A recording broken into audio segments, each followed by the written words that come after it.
বলছে। আর পেছন থেকে বিয়ারানা যাচ্ছে, বাবু বাবু আপনি বাড়ি যাবেন না বাবু? লালা বাবু চিৎকার করে বলছে, ওরে যে মায়ার ঘরের জন্য এত কিছু করলাম, সেই মায়ার ঘরে আর আমি যাবো না রে।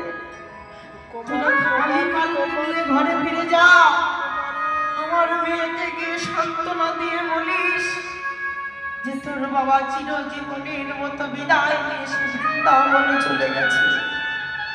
সে আর এই জেলায় নেই, সে চলে গেছে তার নিজ ঠিক